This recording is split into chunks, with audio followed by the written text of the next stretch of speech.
안녕하세요, 서쌤입니다. 기계공작 파트 첫 번째 공작기계 일반입니다. 공작기계 일반은 시험 문제 기본적으로 두세 문제는 꼭 나오는 문제입니다. 우리가 공작기계라고 하면 기계 부품을 만들기 위해서 주어진 재료를 기계 가공하는 기계를 공작기계라고 합니다. 다시 얘기하면 부품을 만드는 기계를 공작기계라고 합니다. 이 공작기계는 네 가지 종류가 있는데요. 우리가 흔히 쓰는 가공할 때 쓰는 범용 공작기계가 있습니다. 그래서 기본적인 가공 방법들을 가지고 이제 공작기계로 활용하는 것들이죠. 가장 기본적인 공작기계에 속하고 부속장치 등을 달면 액세서리 등을 사용하면 이 가공 범위를 다른 가공도 할 수 있는 그런 공작기계입니다. 전용 공작기계는 대량 생산을 하기 위해 적합한 공작기계인데 사용 범위가 한정되게 만들어서 A라고 하는 부품만 계속해서 가공하게 되는 전용으로 사용하게 되는 공작기계를 이야기합니다. 이거보다 더 간단하고 단순한 기능의 공작기계로는 단능 공작기계가 있습니다. 딱 한 가지 공정만 가능하게 해서 생산 능률은 높은데 융통성이라고 하는 딱 한 가지 공정만 가능하므로 융통성이 적다는 특징이 있습니다. 다음은 만능 공작기계인데요. 여러가지 종류의 공작기계를 하나로 합친 공작기계라고 생각하면 됩니다. 그래서 기능들이 여러가지가 있겠죠. 그래서 한 대로 공작기계에서 가능한 여러가지 종류의 가공을 할 수 있는 그런 공작기계가 만능 공작기계입니다. 시험 문제 자주 나오는 분류로는 전용 공작기계하고 만능 공작기계에 대한 개념 꼭 알아두시길 바랍니다. 공작기계는 기본적으로 몸체라고 하는 기계의 골격이 되는 부분이겠죠. 그리고 슬라이드 웨이라고 하는 안내면, 정확한 운동을 전달하는 부분, 그리고 회전력을 전달하는 부분, 주축, 그리고 구동장치 이런 순으로 이루어져 있습니다. 우리가 공작기계에서 할 수 있는 가공이라고 하면 절삭 가공을 가장 많이 이야기를 합니다.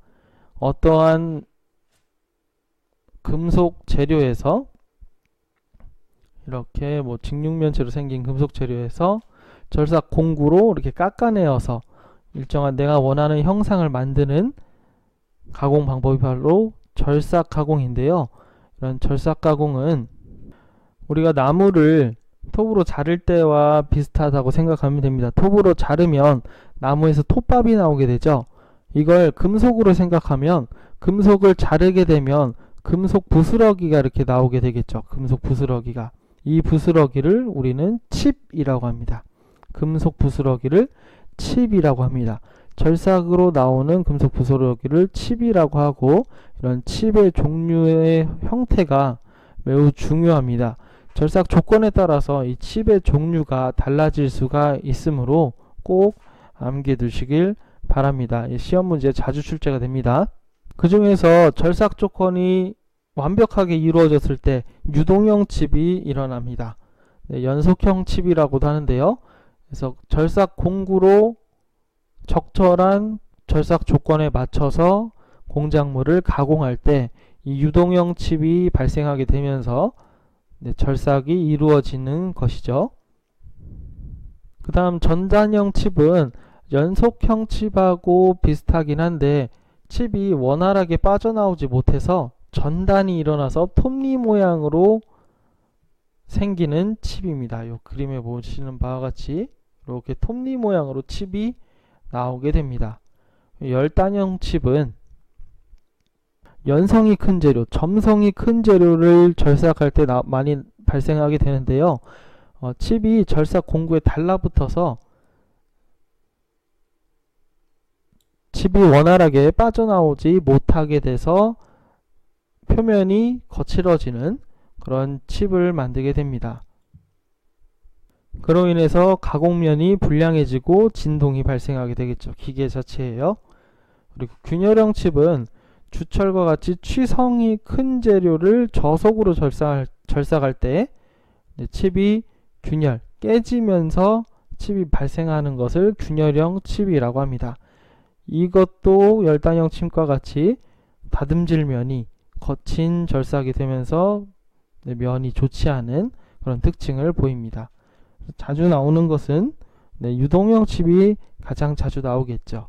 그리고 균열형 칩과 열단형 칩의 구분을 꼭 알아두시길 바랍니다. 칩을 어떻게 나오는 거냐면 이 칩의 종류 그림을 한번 보겠습니다. 이 그림이 이렇게 원통봉을 선반이라고 가정해 봅시다. 선반이라는 기기가 있는데 원통을 회전시켜서 칼날을, 뾰족한 칼날을 이 원통에다 들이밀게 되면 이 원통이 점점 이렇게 깎여 나가게 되겠죠. 칼날을 이쪽 방향으로, 이송 방향으로 진행을 하게 되면 점점 이렇게 깎여 나갈 것입니다. 이 부분을 확대해서 본 그림이 바로 이 그림입니다. 이 회색깔의 삼각형 모양은 칼날의 끝부분을 이야기하는 것이고, 그리고 여기 있는 이 부분은 공작물이 되겠죠. 그리고 튀어나오는 이 부분이 칩이 되겠습니다.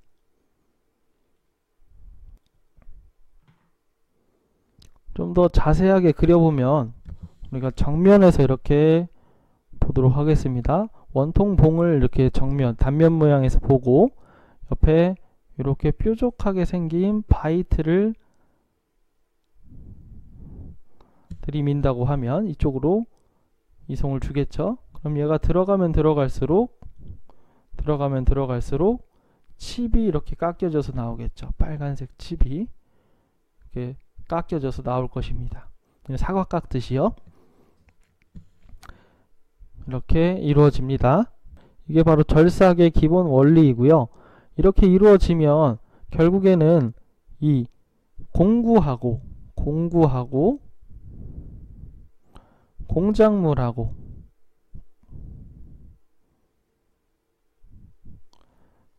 마찰이 생겨서 열이 발생하게 되겠죠. 그래서 여기 있는 열은 많게는 1000도씨 이상까지도 순간 열이 올라가게 됩니다. 그렇게 되면 아무리 철이라고 해도 갑자기 마찰열이 저렇게 올라가면 공구 끝에 철이 들러붙게 되겠죠. 그래서 그 들러붙는 찌꺼기를 구성인선이라고 합니다. 빌트업 엣지라고 합니다. 빌트업 엣지. 그래서 구성인선이라고 합니다. 우리가 칼로 가래떡을 한번 잘라본 경험이 있을지 모르겠어요. 그럼 떡을 한번 칼로 잘라보면 처음에는 잘 잘립니다. 그런데 가면 갈수록 떡이 칼날에 들러붙어서 떡이 잘 잘리지가 않게 되죠. 이럴 때 칼날에 남아있는, 들러붙어 있는 그 떡의 잔여물들이 이제 절삭 가공으로 생각하면 구성인선이라고 생각하시면 됩니다. 그래서 이 구성인선이, 여기는 이제 칼날이에요. 칼날 부분, 여기가 이제 칼날 부분이죠. 그리고 이 검은색이 구성인선입니다. 이 구성인선이 점점 크게 돼서 칼날 역할을 하게 되는 것이죠. 그렇죠? 오히려 이 칼날의 역할을 구성인선이 대신해 버리는 거예요. 그러면 나는 여기를 가지고 치수를 쟀는데 실제로는 이만큼이 더 잘려 나가게 되는 것이죠. 그래서 구성인선이 발생하게 되면 치수 정밀도가 떨어지게 됩니다. 그래서 구성인선은 절삭 가공에서 매우 중요하게 고려해야 할 이론입니다. 절삭 가공을 시작하게 되면 구성인선의 발생 주기가 이제 중요한데요. 처음에 칼날 끝에서 조그맣게 발생이 됩니다. 이게 점점 가공을 하면 할수록 가공 공작물에 있는 성분이 여기 이제 들러붙는 것이죠. 그래서 성장이 되고요. 너무 성장했다 싶으면 최대로 성장했다가 얘가 탈락, 분열이 일어나게 됩니다. 그래서 떨어져 나가게 되고 또다시 떨어져 나간 것에서 또 구성인선이 발생되는 이 발생, 성장, 분열, 탈락, 이 과정을 계속해서 반복하게 됩니다. 이 구성인선은 결국엔 결함인데요. 이 구성인선을 최대한 발생하지 않게 해야겠죠. 그래서 절삭 가공할 때는 구성인선을 반드시 고려해야 합니다. 방지 대책이 시험 문제, 필기 시험에 자주 나옵니다. 그래서 절삭 깊이, 한 번에 절삭하는 절삭량을 적게 하면 구성인선이 덜 발생합니다. 그리고 경사각을 크게 한다. 경사각을 크게 한다는 얘기는 바이트가 옆에서 봤을 때는 이렇게 뾰족하게 생겼죠. 이 경사각, 여기에서 이 각도를 더 크게 한다는 얘기죠. 그러면 이렇게 더 예리하게 만든다는 얘기입니다. 예리하게, 더 크게. 경사각을 크게 한다는 얘기는 칼날을 예리하게 만든다는 얘기와 같습니다. 인선이라고 하는 날끝, 칼날의 날끝을 이야기합니다. 그래서 칼날을 예리하게 한다. 그러면 구성인선이 방지되게 된다. 절삭 속도를 빠르게 하면 방지할 수 있습니다. 그리고 절삭류, 절삭액이라고 했는데 절삭류를 사용하면 구성인선이 이제 칩이 배출이 원활하게 되면서 구성인선이 생기기가 이제 억제가 되겠죠. 네, 그래서 방지 대책을 꼭 알아두시길, 공부해 두시길 바랍니다. 그러면 이 구성인선을 이제 방지하기 위한 절삭류를 한번 보겠습니다. 절삭류라고 하는 것은 세 가지 작용이 있습니다. 절삭류는 첫 번째로 냉각작용. 이제 공구와 공작물이 마찰로 인해서 열이 급격하게 올라간다고 했죠. 그래서 절삭류를 공급해주면 이 열을 조금 줄일 수가 있습니다. 그렇게 되면 이제 공구의 수명도 올라가게 되고, 그리고 구성인선도 방지할 수가 있게 되고, 조금 더 양호한 절삭 조건으로 다듬질 면을, 그러니까 표면을 깨끗하게 만들 수가 있는 것이죠. 그리고 두 번째로 세척작용입니다. 세척작용 중에서는 칩을 배출해내버리는 작용을 크게 이야기합니다. 다음 윤활작용, 이제 마찰이 일어나니까 공구와 공작물 간의 마찰을 조금 줄여주는 그런 역할도 겸하고 있습니다. 그래서 이러한 윤활제, 그러니까 우리가 이제 절삭류하고 윤활유하고를 많이 헷갈려 할 수 있는데요. 절삭류는 가공할 때 쓰는 기름들을 이야기합니다. 가공할 때 쓰는 유체들. 그리고 윤활유는 기계 부품 사이에 조립할 때 사용하는, 조립할 때, 구동, 운동을 할 때, 조립해서 운동할 때 사용하는 유체들이 윤활유입니다. 그래서 작용은 얼추 비슷한데 쓰는 목적이나 그 쓰임이 다르므로 절삭류와 윤활유는 반드시 다른 것입니다. 이런 절삭류는 여러 가지가 있는데요. 그 중에서 많이 사용하고 시험 문제 자주 나오는 건 이렇게 두 가지가 자주 나옵니다. 가장 많이 사용하는 건 이 수용성 절삭류죠. 물에 원액을 타서, 그걸 가지고 이제 절삭류로 사용하는 수용성 절삭류가 있습니다.